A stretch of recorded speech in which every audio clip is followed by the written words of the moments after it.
Nuevo episodio acá con Milagro Kirpach de No Pausa. Bienvenida. Bueno, muchas gracias por estar acá, un placer por el espacio. Acá revolucionando la etapa de la menopausia. Contanos qué es No Pausa y cómo empezaron. Bueno, No Pausa en realidad surgió primero como una red informativa, multiplataforma, con un objetivo claro de desmitificar toda esta última etapa de la biografía hormonal y hablar de eso que no se habla. O sea, nuestro primer puntapié, nuestro origen fue el de red informativa de comunicación. Así fue creciendo una comunidad de forma orgánica, de forma latinoamericana, y un momento en el cual nos dimos cuenta que solo con la información no bastaba, era necesario dar un paso más. Y ahí es que elegimos o decidimos utilizar la tecnología para acompañar a la mujer en esta etapa, o a las personas que estamos dejando de menstruar en esta etapa, de punta a punta. Entonces No Pausa hoy hace eso, acompaña a las mujeres a transitar esta transición entre la etapa reproductiva y no reproductiva, con un enfoque integral, con una mirada tecnológica y centrada en la persona. ¿Y desde que nacieron estaban en toda Latinoamérica? No Pausa, en realidad es la red informativa, sí. Creo que en ese sentido la pandemia ayudó muchísimo. Nosotros justo esa creación, ese primer génesis de No Pausa se dio con un momento de pandemia que impulsó y ayudó a la digitalización, digamos, como de la necesidad de estar acompañadas y todo. Entonces nos fue como muy útil en ese sentido para la construcción de esa comunidad que se hizo latinoamericana. Hoy el negocio en sí es un 70% Argentina y un 30% Latinoamérica, Latinoamérica, principalmente Uruguay y otros países, pero todavía estamos trabajando para consolidar Argentina y de ahí expandirse a todo el resto. Sí, con esta comunidad de base que es latinoamericana. ¿Y nace en Argentina o nace...? Nace en Argentina, sí. Okay.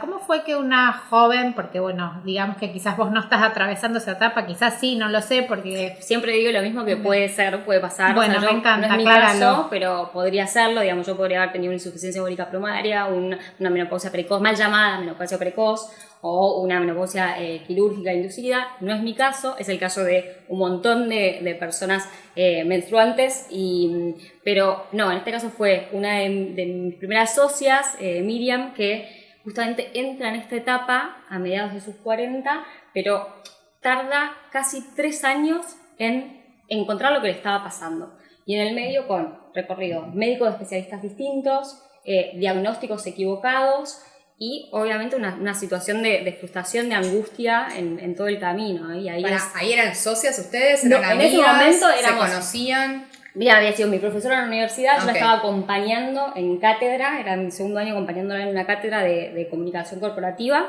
y viste esas personas que levantás el teléfono y decís, che, necesito una ayuda. Trabajaba, siempre fui muy de meterle mucho al cuerpo al trabajo, trabajaba muchas horas, digamos, me había desarrollado en área de marketing, y bueno, quiero un cambio. Levanto el teléfono, una mentora, le digo, che, necesito un café para ver un poco la orientación hacia dónde voy. Y en ese café ella me cuenta todo lo que le estaba pasando. Diagnóstico de anemia, diagnóstico de estrés, casi un PET scan de cerebro. Lo que hoy sabemos que son brain fogs, lagunas mentales, uno de los síntomas súper comunes en esta etapa de fluctuación hormonal. Y cuando me cuenta todo eso, en mí fue estamos empezando a hablar de temas vinculados a la menstruación. Estamos empezando a hablar de toda la etapa con todo lo que nos falta, ¿no? Pero eso fue hace 5 años atrás, 4 años atrás. De todo lo que tiene que ver con nuestra etapa de fertilidad, digamos, para quienes quieren maternar o no, bueno, en esta etapa fértil. ¿Qué pasa con toda esta última etapa de la biografía hormonal? Que menstruo, voy a dejar de menstruar, o sea que me atraviesa completamente, pero que no estamos hablando, y no solo eso, sino que la historia que nos contamos es una historia errónea y que no tiene absolutamente nada que ver con el siglo XXI, que es una mujer más 60, más propia de la posmenopausia que de la menopausia, asociado a conceptos de vejez, de finitud, de que algo se termina. Entonces, en todo eso, y para cerrar, porque me dijeron que tengo que ir un poco más al hueso, pero para cerrar, fue como esa conciencia de decir, che, acá tenemos que hacer algo, y eso fue, ¿qué sabemos hacer? Comunicar, empecemos a comunicar sobre el tema, y fue bastante como como creo que la clave en el decir, bueno, lo hacemos de forma, digamos, con contenido médico, técnico, duro, y eso siempre fue como desde ese lugar de mirada integral, pero también de manera cercana, intuitiva y llegando con esta mirada más de menopausia del siglo XXI, ¿no? Como intentamos ponernos los lentes y los ojos de menopausia del siglo XXI. Bien, a mí me intriga, o sea, pasaron como de ser una comunidad más de comunicación a hacer un desarrollo tecnológico. ¿Cómo empiezan a hacer como ese MVP o esa prueba de, che, ¿hay mercado para esto? O sea, porque en realidad lo que hicieron es transformar algo como con un espíritu más de comunidad, de venía a informarte sobre este tema, bueno, para esto puede ser un negocio. Y ahí es como hicieron ese paso, o sea, tuvieron que invertir seguramente.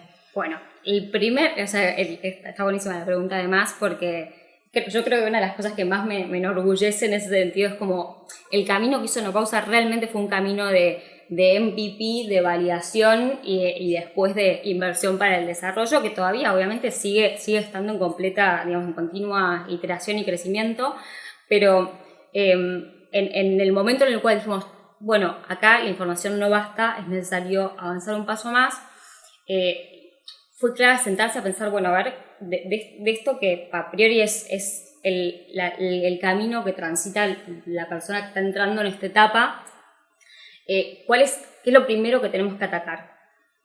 Y ese primer eje, ese primer pilar fue el de diagnóstico tardío y equivocado. O sea, nos encontrábamos esta historia que había atravesado Miriam en primera persona, en la comunidad se repetía una y otra vez. Era como, cada persona que entraba hace 3 años, 4 años, 5 años que estoy con esto, recién ahora me doy cuenta que estoy en la perimenopausia, que es esta etapa previa, digamos, a la fecha de la última menstruación. Se repetía muchísimo y fue, bueno, empecemos a atacar ese problema que es el de diagnóstico tardío y equivocado. ¿Cómo? Obviamente, y uno va a hacer benchmark y busca, digamos, qué es lo que se están haciendo en otros lados. En ese sentido, el norte global está más avanzado en algunas cosas.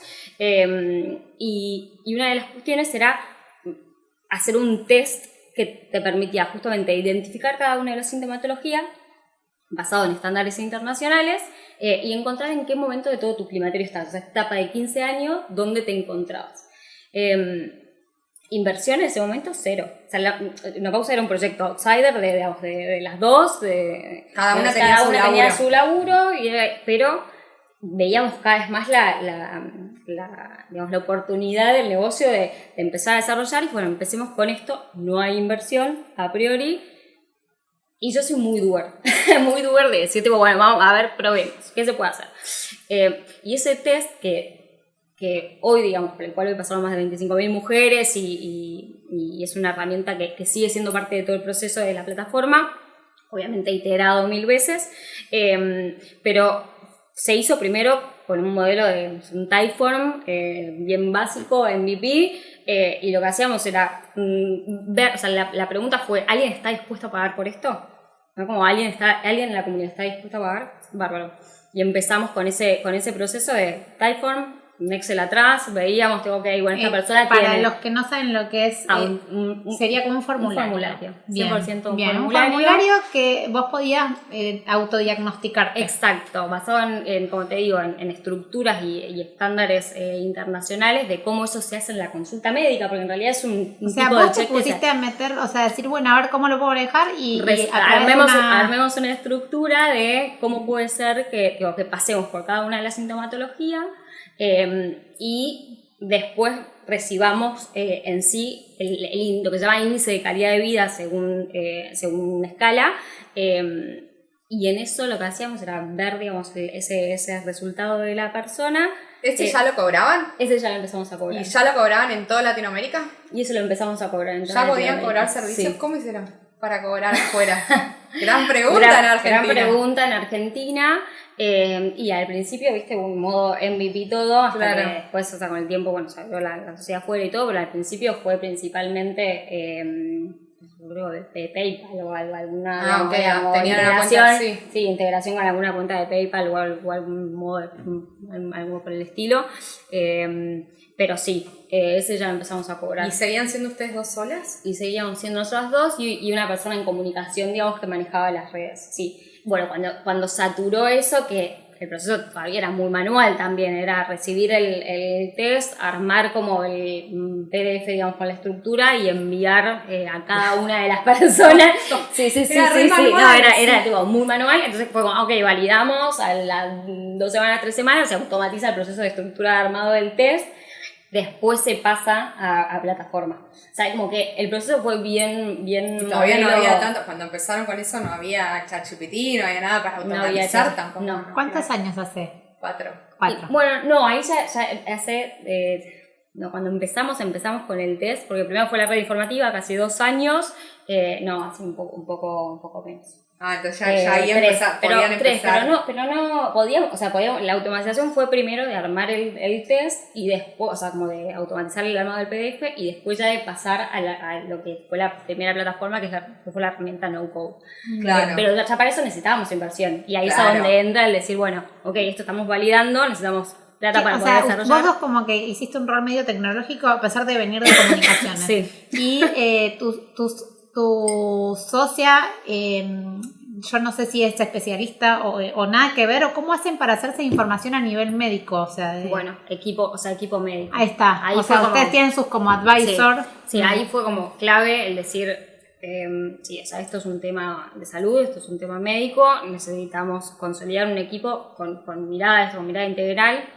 Ginecología, hoy tenemos ginecología, nutrición, sexualidad y psicología, estamos sumando ahora endocrinos también, pero como para complementar esa mirada integral, pero sí fue necesario obviamente el equipo médico porque la primera parte a validar, si bien fue con advisor y asesoría, no había nadie adentro full del equipo. Bien. Entonces después ya sí, cuando recibimos hoy yo puedo, para ver si estoy entendiendo bien, yo puedo diagnosticarme y a su vez ver de acuerdo a cómo yo lo estoy viviendo, como tengo como, no sé, buenas prácticas para llevarlo mejor. Exactamente. A través de esta, que hoy es una aplicación. Es una aplicación y es una web app todavía.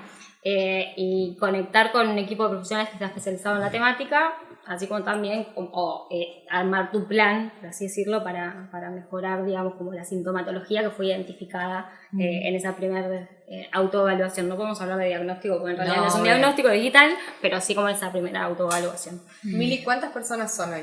Somos 6, no somos tantos. No, son poquitos. No, ¿Y todos en Argentina? 6, digamos, en el equipo y después terciarizado hasta el momento. Bien. ¿Y todos en Argentina? Y todos en Argentina, salvo una partner, bueno, eso no lo cuenta como parte del equipo core, pero una partner en Chile que nos ayuda, digamos, que es así en realidad. Esto tipo, bueno, si quieren seguirlo todo entero, sí, pero yo el año pasado hice Startup Chile, que es un programa también de acompañamiento para allá, y bueno, la idea fue probar, encontramos una persona que funcionaba bastante en lo que era la parte de alianzas estratégicas, entonces está ahí como partner comercial en eso. Pero el equipo core somos 6 y todo el resto parcializado. Todavía tecnología está afuera. Me encantaría a priori pasarlo adentro. ¿Ese es tu desafío como director de operaciones? Pasar tecnología. Ojalá, una de las grandes desafíos sí, es pasar tecnología. Bien. Sí. Así que vamos a por ello. Bien.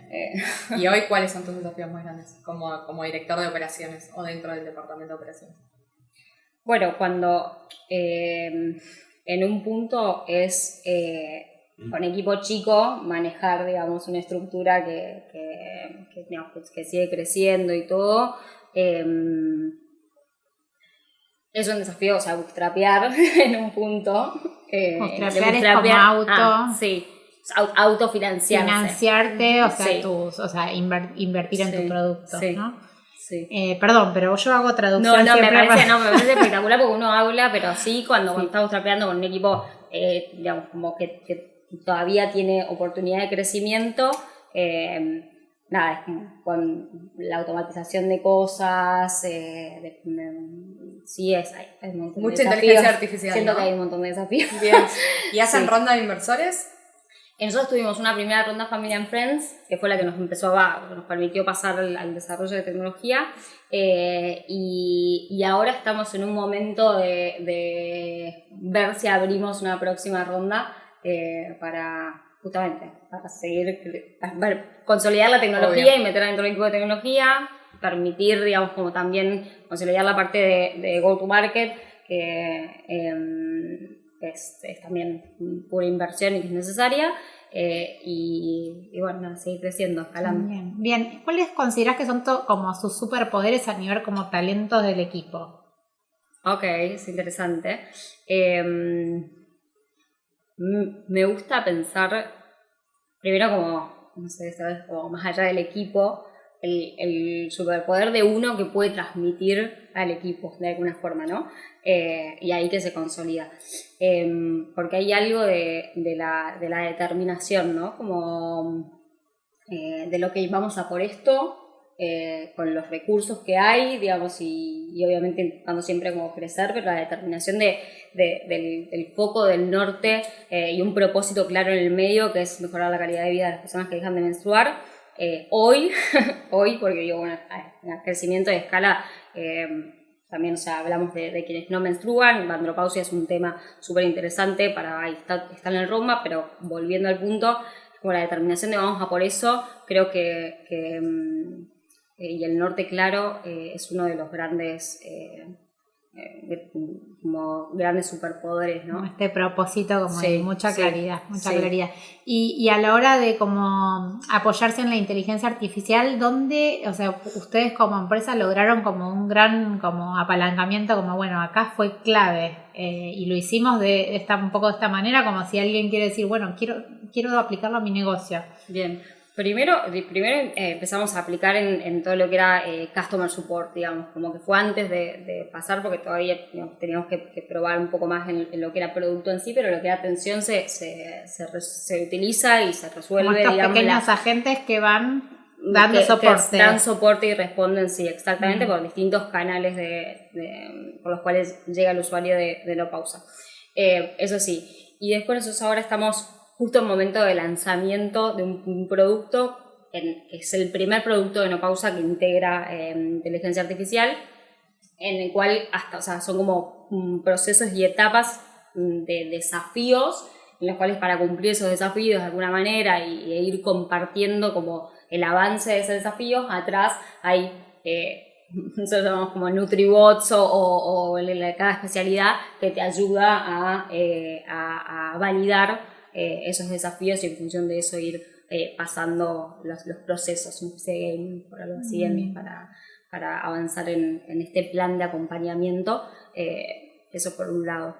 Después, ¿qué más? Bueno, y después también con todavía no llevado a la parte de producción, digamos, como no live, pero sí trabajando fuerte en la implementación de inteligencia artificial en toda la parte del diagnóstico. Entonces, como lo que hicimos primero fue recolectar datos en todo eso, y a partir de ahí como mejorar cuál es la estructura, digamos, y alimentar. Yo hago paréntesis, no soy una gran experta en AI, para eso, digamos, está como el soporte y el equipo técnico, pero sí, digamos, cada vez más implementando obviamente lo que es inevitable para poder escalar, y también para brindar, o sea, para usarlo como una herramienta para mejorar la experiencia del usuario, ¿no?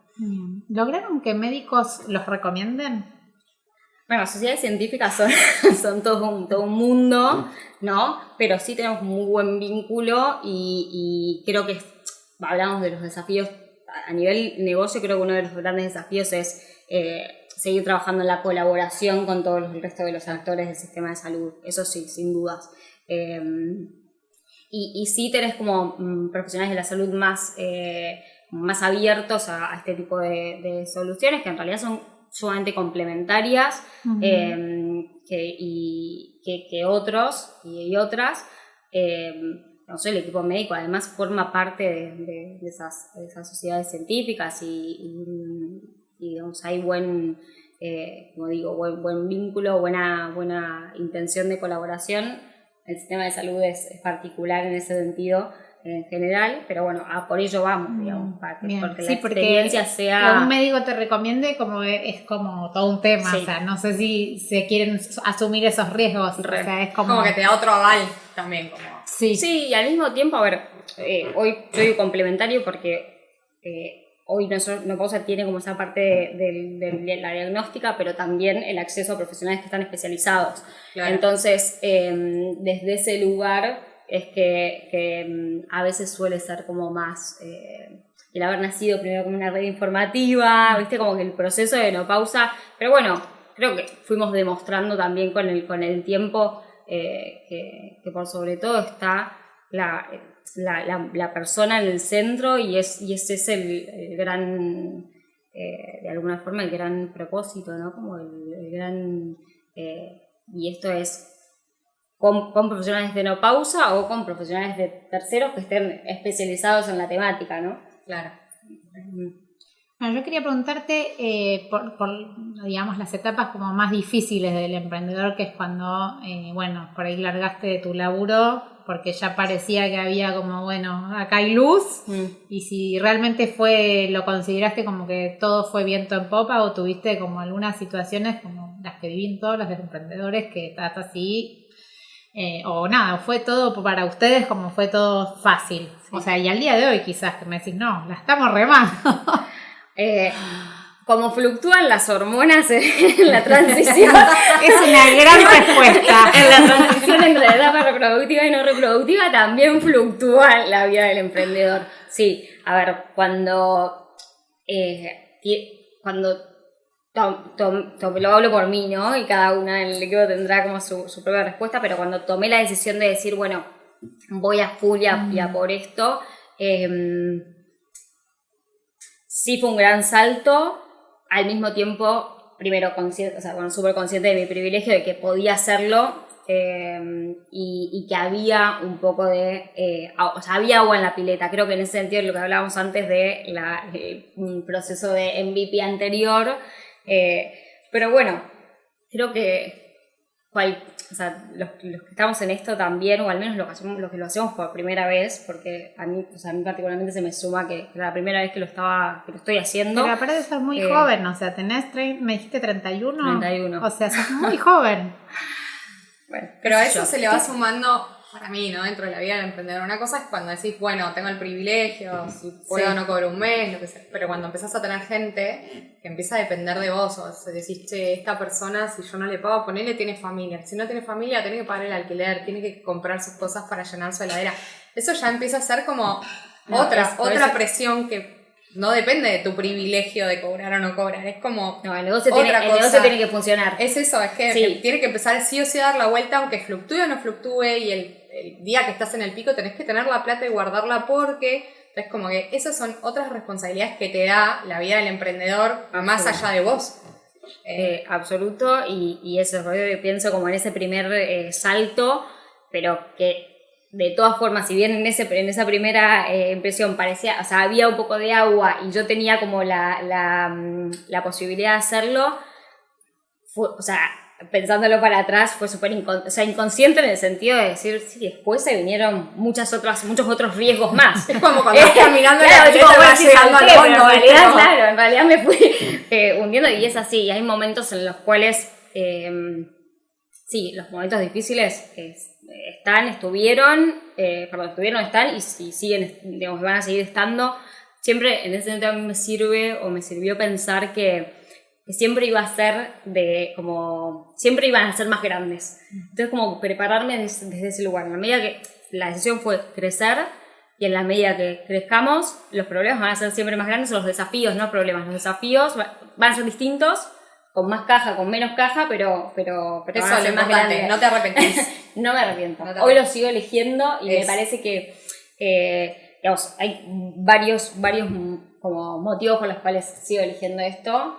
Uno es porque me mueve el hacer, el resolver, después el propósito detrás de Menopausa, y esto cuando Menopausa fue como mi primer, de alguna forma, emprendimiento en el cual logré unificar el propósito con lo laboral no lo había hecho y durante mucho tiempo yo no quisiera ni hablar de las marcas en las cuales trabajé, pero durante mucho tiempo no. Siempre tengo un trabajo mucho de acción social y en esto de alguna forma como vinculé eso, entonces además me da como la certeza de decir que hoy no pausa, mañana otro lugar, pero va a seguir siendo con propósito. Y ya me perdí lo que estaba diciendo, un poco menopáusica. No, era esto de ser emprendedor, que no te arrepentís y que has vivido todo este camino. Sí, y por otro lado, como la oportunidad de negocio. Que quieras o no, digamos, todavía hay muchísimo para explorar, para seguir haciendo y en eso estamos. Entonces, como... Bien.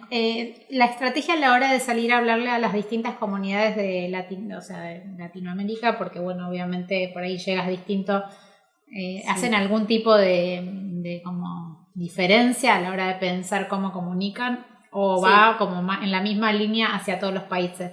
No, clave, digamos, lo que hacemos siempre es intentar ir obviamente probando, como pisando primero con una puntita del pie para ver después si entrar o no entrar, pero a la hora de probarlo sí nos tomamos el tiempo y la decisión de, para Argentina tiene una forma muy particular y todo, y el producto, digamos, en su momento estuvo muy argentinizado para poder, en el caso de Uruguay, dar el salto a Uruguay, para poder probar en Chile también. Hicimos cambios grandes, primero en lo que era formas de comunicar, lenguaje, no tanto voceísmo y bueno, más, como el neutro. El neutro. Y después también temas vinculados a las monedas, ¿no? Que sigamos cuando probábamos al principio, no sé, un aprendizaje esto, siento que quienes ya lo hicieron y todo ya lo tienen como súper calado, pero digo, al principio era bueno por un tema de estos problemas del cobre, qué sé yo, empezábamos probando en dólares afuera y bueno, tenemos que cambiar, ver cómo mostramos en moneda del país. Bueno, son pequeñas cosas que van probando también. En algunos lugares, ahí yo me vuelvo un poco más, no sé si técnica, pero digo, costo de adquisición de usuario, el CAC, digamos, cuánto nos sale adquirir un nuevo usuario, es lo primero, digamos, que tenemos, como cuando decimos, bueno, probemos en este país para ver qué pasa, a veces se dispara mucho y bajamos. Antes de tomar la decisión de entrar a un país, hacemos como varias pruebas. Bien, ¿cuáles son los países más fuertes? Porque los recursos son limitados, ¿sí? Me gustaría decir, no, digo, bueno, pruebo, pero los recursos son limitados y los países que más los hoy como... No, hoy es Argentina, Uruguay, y después está mucho más atomizado por el resto de los países, pero Argentina y Uruguay, digamos, es a donde nos estamos consolidando. Mili, te pregunto, ¿hoy venden más por marketing o por el producto en sí? Hoy vendemos... hoy tenemos 50, bueno, ahí como 50 orgánico y 50 de paid, pago. El producto tiene un montón de mejora por hacer, digamos, y es lo que estamos trabajando y iterando todo el tiempo. Somos bastante nuevas, digamos, en ese sentido. Así que yo creo que es primero por marketing. Y estamos trabajando para que el producto sea realmente el motivo por el cual se vende, porque es bueno, el valor, ¿no? Bien. Y para cerrar, ¿cómo querés que te recuerden como emprendedora? No como la no menopáusica, porque siempre digo lo mismo, no, mentira, siempre digo lo mismo como soy la no menopáusica en esta historia, pero... No, me interesa más que me recuerde el equipo, los lugares por los cuales paso, o estas conversaciones, mucho más que me recuerden. Nada, eso, generar impacto real en la vida de las personas, en el usuario, pero también en las conexiones estas que tenemos, ¿no? Bien, gracias. Gracias a ustedes, Mili, por el espacio. Gracias.